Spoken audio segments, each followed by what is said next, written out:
The Great Hall of Harmony Prime was filled with noise. Hundreds of alien leaders sat in their seats, talking and shouting at each other. Some had scales. Some had fur. Some had too many eyes or too many arms. They came from every corner of the galaxy to discuss war. Dr. Yemen sat quietly in the human section. He was a thin man with gray hair and tired eyes. He wore a simple black uniform with no medals or decorations. Around him, alien warlords showed off their battle scars and spoke loudly about their victories. Yemen just watched and listened. "The Keth are coming," said High Counselor Veth. He was a tall reptile with green scales and cold yellow eyes. He stood at the center of the hall, where everyone could see him. "They've taken 6 systems in the last year. They will take more. We must decide what to do." The hall erupted in arguments. Some wanted to fight. Some wanted to run. Some wanted to offer tribute and hope the Keth would leave them alone. A large insect creature pushed through the crowd. He was Warlord Ron, leader of the Keth Dominion. His body was covered in hard black armor. His eyes were red like blood. He moved like a predator who had never known fear. "You talk too much," Ron said. His voice was harsh and sharp. "My empire grows because you are all weak. You hide behind words while my warriors take what they want." The hall went silent. Even the bravest leaders looked away from Ron's gaze. Ron walked slowly through the hall, looking at each species with disgust. Then his eyes found the human section. A cruel smile spread across his face. "And here sit the humans," Ron said loudly. "The peaceful ones. The quiet ones. Tell me, human, when was the last time your species fought a war?" Yemen looked up calmly. "We prefer diplomacy," Ron laughed. It was an ugly sound. "Diplomacy is for the weak. Your species has forgotten how to fight. You have become soft and useless." He turned to address the whole hall. "Perhaps I will start my next conquest with Earth. It will be easy. The humans have no teeth." And the aliens laughed nervously. They were glad Ron was looking at someone else. Jae-min said nothing. He just smiled a small, sad smile. In the corner of the hall, Ambassador Lyra watched the human carefully. She was an elder of the Orin Collective, a species of telepaths. Her body was thin and fragile, wrapped in flowing silver robes, but her mind was powerful. She could sense emotions that others tried to hide. She reached out with her thoughts and touched Yemen's mind. What she found surprised her. There was no fear. There was no anger. There was something else. Something old and heavy. It felt like sorrow. Like grief. Like the memory of terrible things. Lyra pulled back, confused. Why would a peaceful man carry such heavy sadness? The meeting ended with no decision. The species of the galaxy could not agree on anything. They left the hall still arguing, still afraid. Yemen walked alone through the station corridors. His footsteps echoed in the empty hallway. He stopped at a window and looked out at the stars. Somewhere out there, Earth floated in its quiet corner of space. His home, his people. "You were not afraid of him," Yemen turned. Ambassador Lyra stood behind him, her silver robes catching the starlight. "Should I be?" Yemen asked. "Everyone else is. The Keth have destroyed entire civilizations. They show no mercy." Lyra moved closer. "But you sat there like a man watching children argue. Why?" Yemen was quiet for a long moment. Then he spoke softly. "Have you ever studied human history, Ambassador?" "A little." "Your species is young. You only joined the galactic community 200 years ago. Before that, you were confined to one small planet." "Yes, one small planet." Yemen's voice was strange. "Do you know what we did on that small planet, Ambassador? Do you know how we spent our time before we reached the stars?" Lyra shook her head. "We killed each other," Yemen said simply. "For thousands of years, we fought war after war. We invented new ways to kill. We burned cities. We poisoned lands. We created weapons that could crack the very earth beneath our feet." Lyra felt a chill run through her. "All species have wars in their past, not like ours." Yemen turned back to the window. We did not fight for survival or resources. We fought for ideas. For borders drawn on maps. For the color of our skin, or the gods we prayed to. We fought because fighting was in our blood. But you stopped. Yes. We stopped. Yamin's reflection in the window looked old and tired, because we finally created a weapon so terrible that it made us see what we truly were. We looked into the mirror and saw monsters. So we made a choice. We buried our weapons. We sealed away our warships. We swore that we would never fight again. If someone forces you to fight, Yamin did not answer. He just stared at the stars with that same sad smile. 3 days later, news came.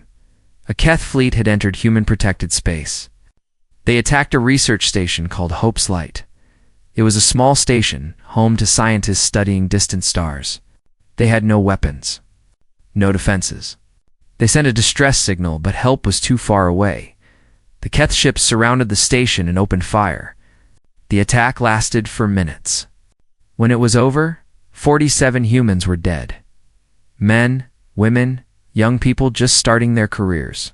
Their bodies floated in the cold darkness of space. Warlord Ron sent a message to Earth. His face appeared on every screen. His red eyes gleaming with cruel joy. "This is a gift," he said. "A taste of what is coming. Surrender your worlds to the Keth Dominion, or I will burn your species from the galaxy.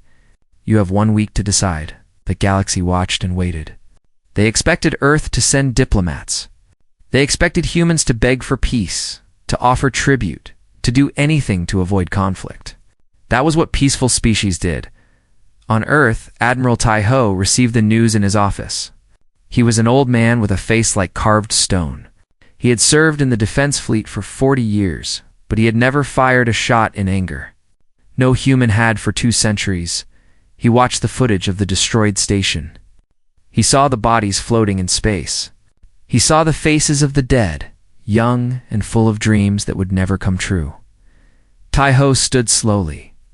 He walked out of his office and took a transport to the old city. There, beneath the streets, was a vault that had not been opened in 100 years. Guards stood at the entrance, their faces pale. They knew what was inside. Tai-Ho pressed his hand against the scanner. The heavy doors groaned open. Inside, the vault was dark and cold. Tai-Ho walked past rows of ancient weapons, past flags stained with old blood, past photographs of burning cities and fields of graves. At the center of the vault stood a single pedestal. On it was a photograph. Faded and cracked with age, it showed a mushroom cloud rising over a ruined city. Tai-Ho touched the photograph gently. His hand trembled. "They killed our children," he whispered. "They laughed while they did it. And now they expect us to kneel." He closed his eyes and remembered the stories his grandfather told him. Stories of trenches and bombs. Stories of fire falling from the sky. Stories of what humans could do when they stopped being peaceful. "They have made us remember," Tai-Ho said quietly. "May God forgive us for what comes next." The Galactic Council sent a diplomatic ship to Earth. They expected to find chaos. They expected to see humans crying in the streets, begging for someone to save them. That was what happened when peaceful species faced war. What they found was something else. The streets of the human capital were calm. People walked to work. Children played in parks. Shops were open. Life continued as if nothing had happened. But there was something in the air, something heavy and electric. The aliens could feel it even if they could not name it. Ambassador Lyra was among the diplomats. She walked through the human city with wide eyes, trying to understand. These people had just lost 47 of their own. A powerful enemy had promised to destroy them, yet they showed no panic. "Why are they so calm?" asked one of the other diplomats, a small furry creature from a trading world. Lyra did not answer. She reached out with her telepathic powers, touching the minds around her. What she felt made her stop walking. The humans were not calm. They were furious. Every single one of them burned with a cold, quiet rage. But they held it inside, controlled it, shaped it into something sharp and patient. It was like standing next to a bomb that had not yet exploded. Lyra had never felt anything like it, far above Earth. The flagship Silent Mercy floated in the darkness. It was a massive ship, elegant and white, built for speed and power. For 200 years, it had served as a symbol of human diplomacy. It had carried peace treaties and humanitarian aid across the galaxy. Now, it prepared for war. Captain Yuna stood on the bridge, watching her crew work.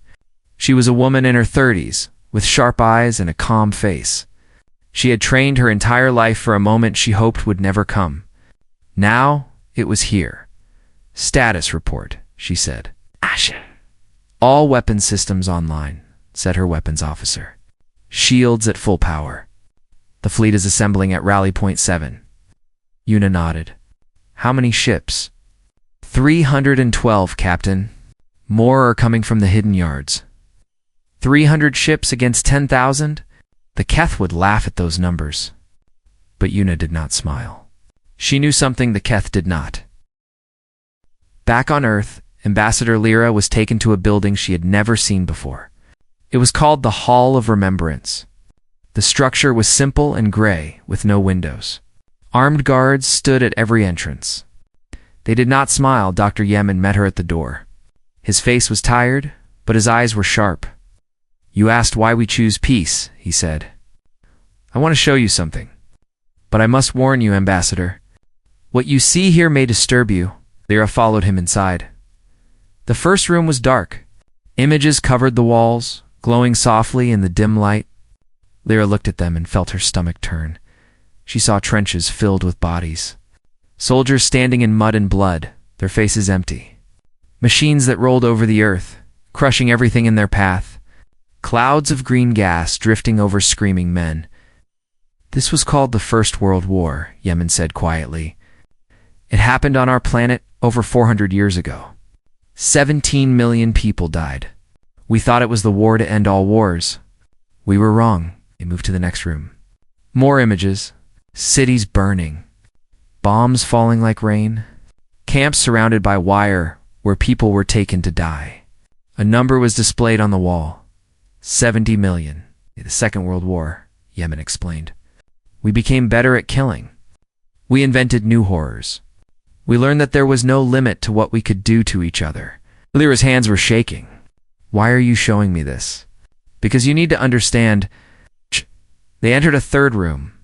This one was smaller, darker. A single image dominated the space.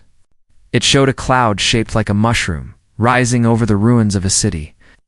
"This was the moment we changed," Yemen said. "We created a weapon that could destroy entire cities in seconds. We used it twice. Then we looked at what we had done and realized we were standing at the edge of extinction." He led her deeper into the hall. More rooms. More horrors. Wars in jungles and deserts. Bombs that fell from machines flying high above the clouds. Weapons that could poison the land for 1,000 years. Finally, they reached the last room. It was empty except for a single display case. Inside was a torn flag, burned and stained with blood. "The final war," Yemen said. "It happened 150 years before we joined the galactic community. We came very close to destroying ourselves completely. 3 billion people died in 6 years. When it was over, the survivors looked at the ashes and made a choice." "What choice?" "To stop. To bury our weapons and seal away our warships. To teach our children that war was the greatest evil. To build a society based on peace and cooperation." Yemen turned to face her. "We did not stop fighting because we were weak, Ambassador. We stopped because we were too good at it." Lyra stared at him. "But if you can fight like this, why did you hide it from the galaxy?" "Because we were ashamed. And because we hoped we would never need these skills again." Yemen's voice was heavy with sadness. "We wanted to be better than what we were. We wanted to prove that we could change." Inside the Hall of Remembrance, the hidden shipyards of Earth came alive for the first time in generations. Ships that had slept in darkness for centuries powered up their engines. Factories that had stood silent began to build weapons. Men and women who had trained in simulations of ancient battles put on real uniforms for the first time. Lieutenant Sujin was one of them. She was young, only 27, with quick hands and sharp reflexes. She had been the top pilot in her class, running simulations of battles from human history. Stalingrad, Normandy, the Siege of Seoul. She knew every tactic, every strategy, every dirty trick her ancestors had used against each other. Now she sat in the cockpit of a real fighter. Waiting for orders, her hands trembled on the controls. Not from fear, but from the weight of what was coming. She had studied war her whole life, but she had never truly understood it until now. In the capital, Admiral Taiho stood before the United Earth Council. The room was silent. Every leader, every general, every politician waited for his words. "The Keth have killed our people," Taiho said. His voice was calm and cold. "They expect us to surrender. They think we are weak. They are wrong." He pressed a button and images appeared on every screen. The hidden fleet, the awakened shipyards. The armies preparing to move. "I asked this council for authorization," Taiho continued. "Not to defend. Not to negotiate. I ask for authorization to end this threat permanently." The vote was unanimous. Taiho turned to face a camera. His image was broadcast across the galaxy, to every species watching, including the Keth. "Warlord Ron," he said slowly, "you wanted to see humanity fight. You believed we had forgotten how. You were wrong. We remember everything. Every battle, every tactic, every weapon. We buried them because we were tired of death. But you have dug them up." His eyes were like ice. "You wanted war. You will have it. And when it is over, the galaxy will understand why we chose peace. Not because we could not fight, but because we knew exactly what would happen if we did." He paused. "May your gods have mercy on you, because we will not." Warlord Ron sat on his command throne and watched his fleet move through space. 10,000 ships flew in perfect formation, their black holes blocking out the stars. The largest armada the Keth Dominion had ever assembled. He had conquered 12 species with forces smaller than this. None had lasted more than a few weeks. The humans would be no different. They were soft, peaceful. They had forgotten how to fight, my lord, said one of his officers. Human ships detected ahead. 300 vessels. Ron laughed. It was a harsh clicking sound. 300 against 10,000. They come to die. He leaned forward on his throne, eager to watch the slaughter. The human fleet appeared on the screens. Small white ships floating in the darkness. They looked fragile compared to the massive Keth warships. Ron almost felt disappointed. This would not even be a battle. It would be an execution. "All ships attack formation," Ron ordered. "Destroy them." The Keth fleet surged forward, their weapons charged. Their warriors screamed battle cries. 10,000 ships against 300. It would be over in minutes. Then the humans did something strange. Instead of charging to meet the Keth, the human ships scattered. They broke apart in all directions, flying in patterns that made no sense. Some dove below the Keth formation. Some climbed above it. Some flew straight into the gaps between Keth ships. Ron growled. Before anyone could answer, the first explosions began. Human ships appeared behind Keth cruisers and opened fire on their engines. Other human ships flew between the tightly packed Keth vessels, causing them to hit each other with their own weapons.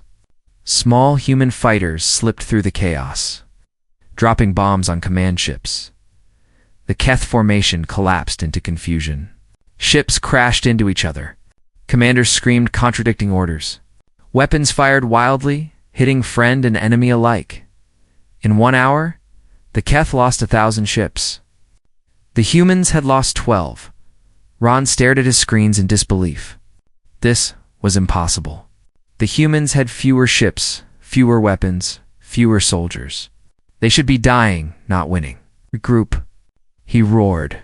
Form defensive lines. But the humans did not give them time. As soon as the Keth tried to organize, the human ships attacked again. They hit from unexpected angles. They targeted weak points that the Keth did not even know they had. They fought like hunters who knew exactly where to bite. On the bridge of the Silent Mercy, Yuna watched the battle with cold eyes. Her hands moved across the controls, directing her fleet with precision. Squadron 7 hit their fuel tankers, she ordered. Squadron 3, take out those communication relays. Do not let them coordinate. Her officers worked in silence, their faces grim. There was no celebration, no cheering. They were doing a job they had trained their whole lives for, a job they wished they never had to do. Lieutenant Sujin flew her fighter through the chaos. Enemy ships exploded around her. Debris bounced off her shields. She moved on instinct, her hands making decisions before her mind could catch up. She had run this scenario 1,000 times in simulations. The tactics were from an ancient battle called Midway, when her ancestors fought on the seas of Earth. Strike fast. Strike hard. Destroy their ability to fight before they can respond. A Keth fighter appeared on her tail. Sujin pulled her ship into a tight turn, a move she had learned from simulations of a battle called the Battle of Britain. The Keth pilot could not follow. She came around behind him and fired. His ship exploded into fire and metal. Sujin felt no triumph, only sadness. That pilot had been alive a moment ago. Now he was dead because of her. This was what war really meant. Not glory. Not honor. Just death far from the battlefield. Dr. Yemen broadcast a message to the entire galaxy. His face appeared on screens across 1,000 worlds.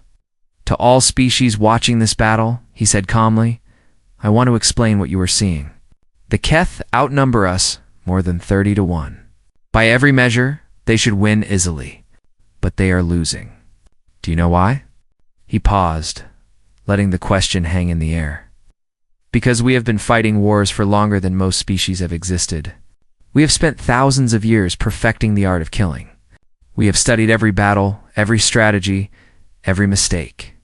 We have learned lessons written in the blood of billions of our own people. Images appeared behind him. Ancient battles. Modern tactics. The evolution of human warfare over centuries. We do not fight fair, Yemen continued. We do not believe in honor on the battlefield. We believe in ending wars as quickly and completely as possible. Every day a war continues. More innocents die. So we do not drag out conflicts. We finish them. He looked directly into the camera. We chose peace because we knew the cost of war. We hoped we would never have to fight again. But the Keth killed our people. They laughed while they did it. They thought we were weak. His voice hardened. They were wrong. Back at the battle, the Keith fleet was falling apart. Ron had lost 3,000 ships in just 6 hours. His supply lines were destroyed. His communication networks were shattered. His commanders were dead or panicking. He had never seen anything like this. The Keth fought with overwhelming numbers and brute force. That was how they had always won. But the humans did not fight the same way. They were everywhere and nowhere. They struck and vanished. They turned every Keith advantage into a weakness.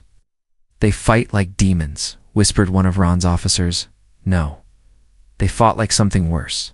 They fought like humans. Captain Yuna received a report from her intelligence team. Captain, we have identified Warlord Ron's flagship. Should we target it? Yuna considered for a moment.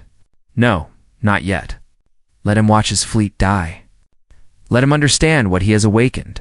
Then we will come for him. She turned to her communications officer. Send a message to the surviving Keth ships. Tell them they can surrender or they can die. There is no other option. Some Keth ships surrendered. Most did not.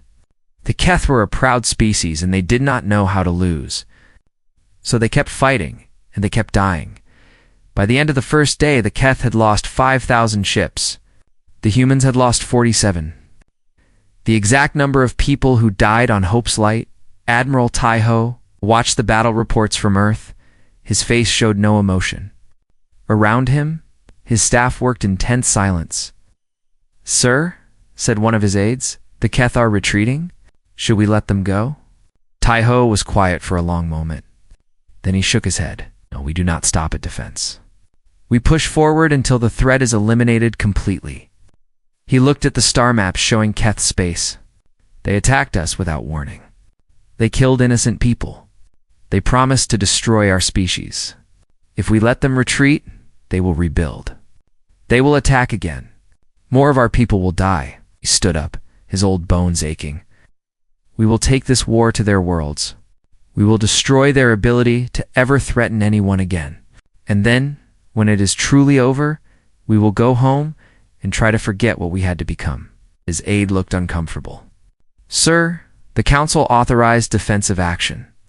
An invasion of Keth space would require a new vote." Taiho turned to face him. "Then get me that vote. Because we are not going to stop until this is finished. Not this time. We learned that lesson the hard way."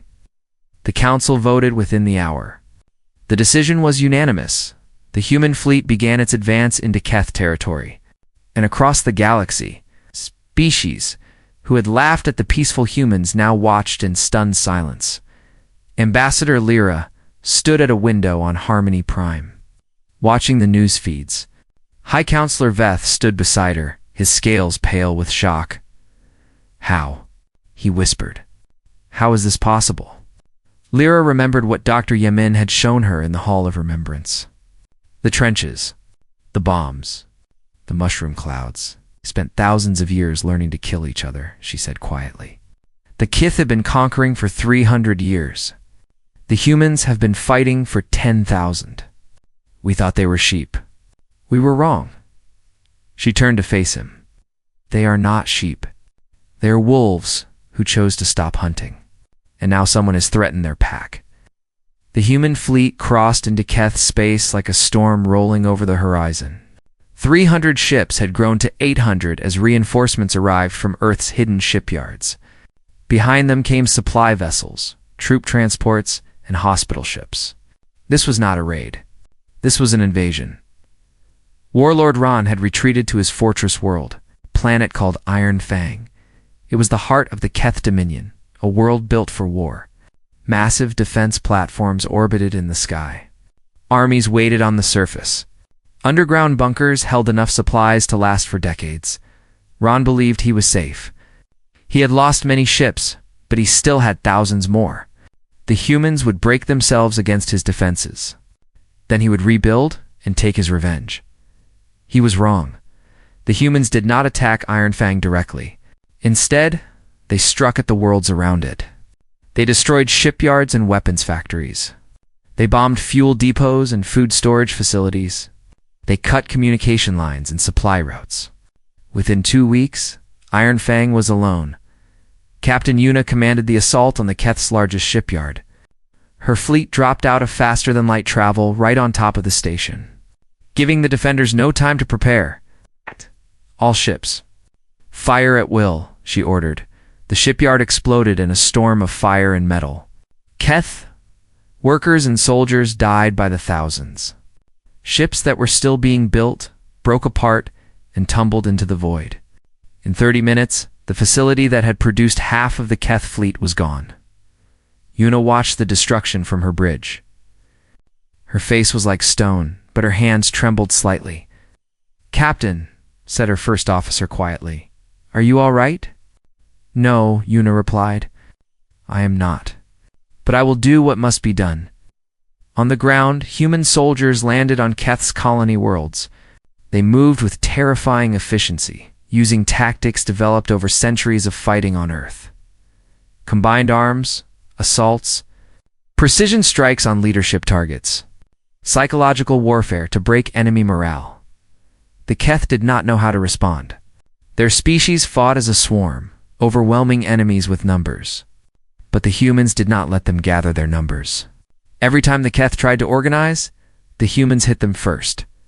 Every time they built a defensive line, the humans found a way around it. Lieutenant Sujin flew mission after mission, destroying enemy installations and protecting ground troops. She had not slept properly in days. Her hands were steady on the controls, but her mind was exhausted.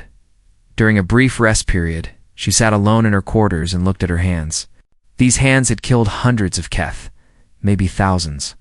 She had lost count. "They started this," she whispered to herself. "They killed our people. They forced us to do this." But the words felt hollow.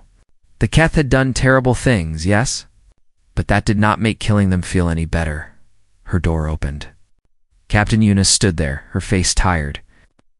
"How are you holding up?" Sujin did not lie. I am struggling, Captain. I trained for this my whole life, but the training did not prepare me for how it would feel. Yuna nodded and sat down beside her. I know. My grandmother told me stories about the final war on Earth. She said the hardest part was not the fighting. It was living with what you had to do. She paused. We carry this weight so others do not have to. That is the price we pay. Does it ever get easier? No, it does not. And if it does, that is when you should worry. Dr. Yemen had a different mission. He captured a Keth communications hub and used it to broadcast directly to the Keth homeworld. Every screen on Iron Fang showed his face. People of the Keth Dominion, he said calmly, I want to show you something. I want you to understand who you are fighting. Behind him, images appeared. The same images from the Hall of Remembrance. Trenches filled with bodies, cities burning under bombs, mushroom clouds rising over ruins. This is human history, Yemen continued. For thousands of years we killed each other in wars that destroyed civilizations. We invented weapons that could end all life on our planet. We came within days of making ourselves extinct. The images changed. Now they showed modern human weapons. Ships that could crack moons. Bombs that could burn atmospheres. Technologies that had been locked away for centuries. When we reached the stars, we made a choice. We decided to hide our weapons and seek peace. We wanted to be better than what we were. But your leader killed our people. He thought we were weak. He was wrong.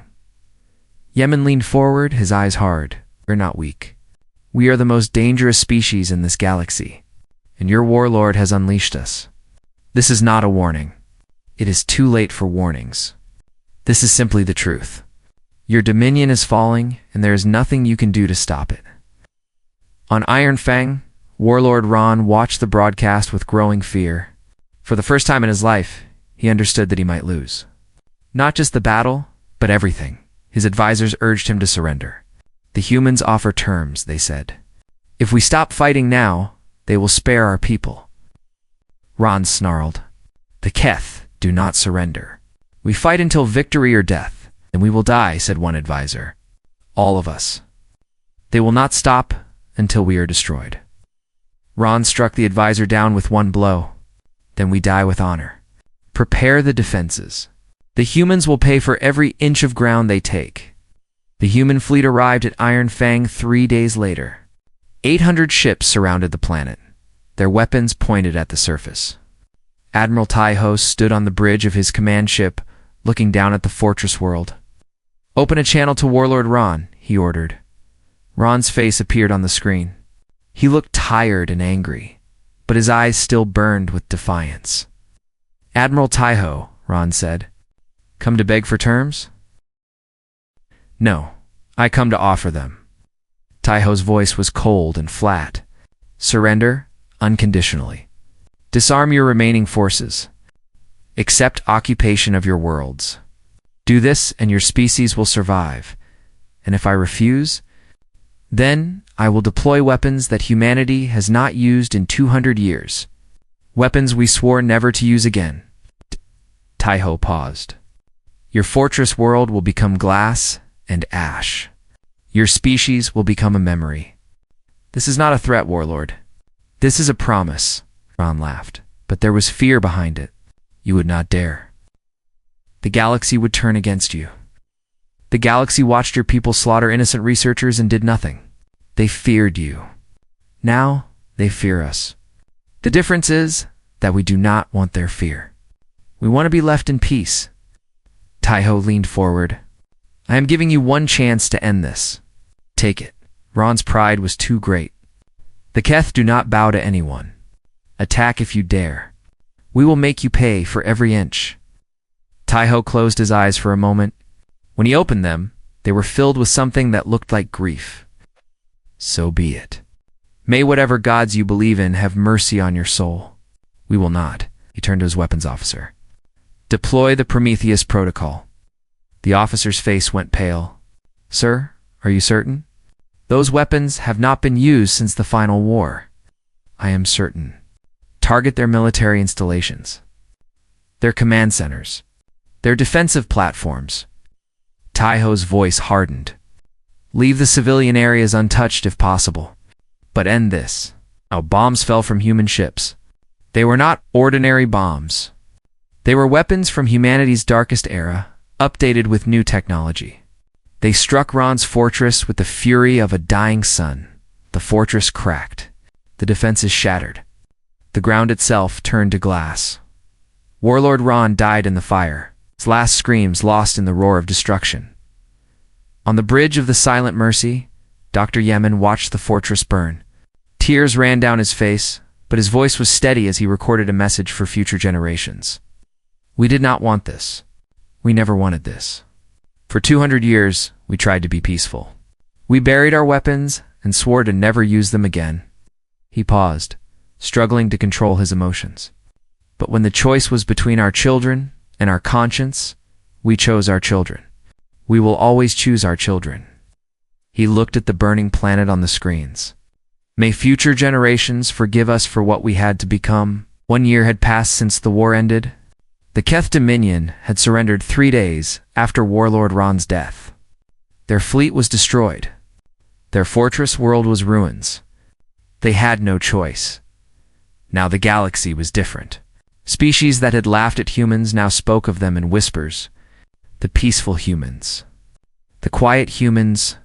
The humans who had burned a civilization in 3 weeks. Earth returned to its old ways. The hidden fleets went back to their secret docks.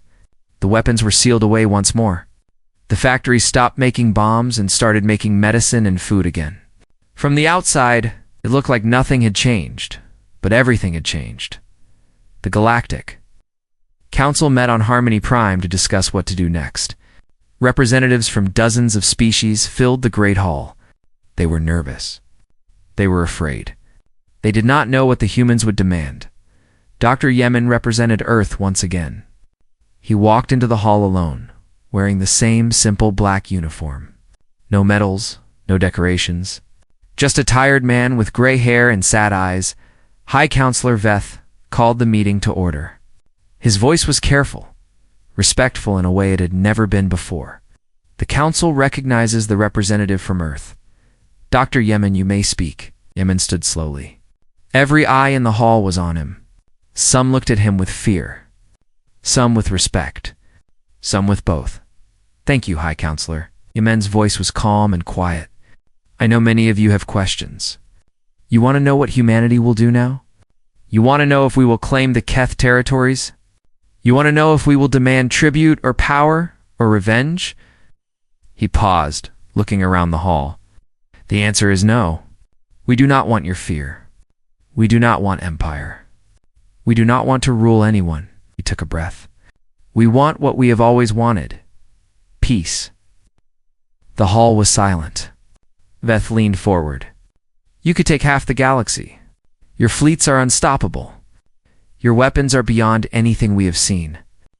Why would you not use this power? Because power is not the same as wisdom. Yemen walked to the center of the hall, where everyone could see him clearly. Before we joined the galactic community, we spent thousands of years killing each other. We built empires and watched them fall. We conquered and were conquered. We know better than any species what power brings. He gestured at the assembled aliens. God, it brings fear. It brings enemies. It brings an endless cycle of violence that never stops until everything is destroyed. We broke that cycle on our own world. We will not start it again among the stars. One of the alien delegates raised a tentacle. But the Keth attacked you. They killed your people. Do you not want justice? Justice was done when their war machine was destroyed. Their leader is dead. Their ability to threaten anyone is gone. Yemen's voice hardened slightly. But we do not believe in punishing the innocent for the crimes of the guilty. The Keth people did not attack us. Their warlord did. The people will be given a chance to rebuild, to become part of the galactic community, to choose a different path. He turned back to Veth. We ask only one thing from this council. Remember what you have seen. Remember that peace is not weakness. Remember that the species who chooses not to fight may be the most dangerous of all. and never again mistake our kindness for an inability to defend ourselves. The Council voted to accept humanity's terms. Earth remained a neutral diplomatic hub. The Keth territories were given limited self-governance under Council supervision. The galaxy moved on, changed forever by what it had witnessed. On Earth, Admiral Taiho retired from service. He had served his purpose, done what needed to be done. Now, he wanted only to rest. He built a small house outside the capital, near the Hall of Remembrance. He planted a garden there and spent his days caring for flowers and vegetables. Simple work, peaceful work. The opposite of everything he had done during the war. Ambassador Lyra visited him one afternoon. She found him kneeling in the dirt, pulling weeds from around a row of tomato plants. He looked older than she remembered. Smaller, somehow. The fierce admiral, who had burned a world, was gone. In his place was just a tired old man. "Admiral Taiho," she said. He looked up and smiled slightly. "Just Taiho now. I am not an admiral anymore." Lyra sat on a stone bench near the garden. "I came to ask you something. A question that has bothered me since the war ended. Ask. Do you regret it? The destruction. The death. Using those terrible weapons?" Taiho was quiet for a long moment. He continued pulling weeds, his hands moving slowly through the soil. "Every day," he finally said, "I see their faces when I close my eyes. The Keth who died because of my orders. The soldiers who followed me into battle. The civilians caught in the crossfire." He looked up at the sky. "I will carry those ghosts until I die." "Then why did you do it?" "Because the alternative was worse." Taiho stood slowly, his old bones creaking. "If we had not fought, the Keth would have destroyed us. They would have killed my children, my grandchildren, everyone I loved. When the choice is between guilt and extinction, you choose guilt." He walked over and sat beside her on the bench. "I am not a good man, Ambassador. I did terrible things, but I did them so that others could live in peace, so that children could play without fear, so that families could sleep safely at night." He shrugged. "Maybe that is not enough to justify what I did, but it is all I have." Lyra was silent for a while. Then she asked, "Will humans ever truly escape their violent nature?" Taiho smiled sadly. "No. The wolf does not become a sheep, but the wolf can choose not to hunt. Every day we make that choice is a victory greater than any battle. Every generation that grows up without war is proof that we can be better than what we were." In the capital, Lieutenant Sujin and Captain Yuna attended a memorial service for those who died in the war. Thousands of people gathered in a great plaza, standing in silence as the names of the fallen were read aloud. 47 from Hope's Light, 312 from the fleet, thousands more from the ground forces. When the ceremony ended, Sujin and Yuna walked together through the quiet streets. "Was it worth it?" Sujin asked. "Everything we did, everything we became. Was it worth it?" Yuna did not answer immediately. She looked at the people around them. Children holding their parents' hands. Young couples walking arm in arm. Old people sitting in the sun, enjoying a peaceful afternoon. "Ask me in 100 years of peace," she finally said. "Then I will know." At the Hall of Remembrance, Dr. Yemen supervised the installation of a new exhibit. It was dedicated to the Keth War, the first human conflict since joining the galactic community. The walls showed images from the battle. The screens displayed names of the dead. At the center stood a simple plaque. Yemen read the words one more time before the exhibit opened to the public. "We do not shun war because we cannot fight. We shun war because we can. May our children never need to prove this again." The doors opened, and visitors began to filter in. Humans came to remember what had been done in their name. Aliens came to understand the species they had underestimated. They walked through the halls in silence, looking at the images, reading the stories, learning the truth. A group of alien children entered the exhibit on a school trip. Among them was a young Keth girl, one of the first generation born after the war. She had been raised on stories of human cruelty, of the monsters who had destroyed her people's empire. She walked through the hall with wide eyes, seeing things she had never imagined. The trenches of the First World War, the camps of the Second, the mushroom clouds that had almost ended humanity. And finally, the images of her own people's defeat. She stopped before the final plaque and read it slowly, her lips moving with each word. A human guide knelt beside her. He was a young man with a kind face and gentle eyes. "Do you understand?" he asked. The Keth girl looked at him. "You could have killed us all, but you did not." "Why?" The guide smiled softly. "Because war is not about killing enemies. It is about protecting what we love. And we believe that everyone deserves the chance to become something better, even old enemies." He stood and gestured at the exhibit around them. "This is why we remember. Not to celebrate victory, not to glorify war, but to remind ourselves of the cost, of what we are capable of when we forget to be kind." He looked down at the girl. "One day, your people and mine may be friends. That is what we hope for. That is why we stopped when we could have kept going." The Keth girl was quiet for a long moment. Then she nodded slowly. "I think I understand," she said. Outside the Hall of Remembrance, the sun was setting over the capital. Golden light spread across the city, painting the buildings in warm colors. People walked home from work. Children played in parks.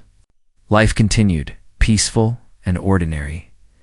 And somewhere among the stars, the galaxy remembered the lesson humanity had taught them. That the most dangerous predator is the one that chooses not to hunt. That true strength is not the ability to destroy, but the wisdom to hold back. That peace is not weakness. Peace is a choice made by those who know exactly what war costs.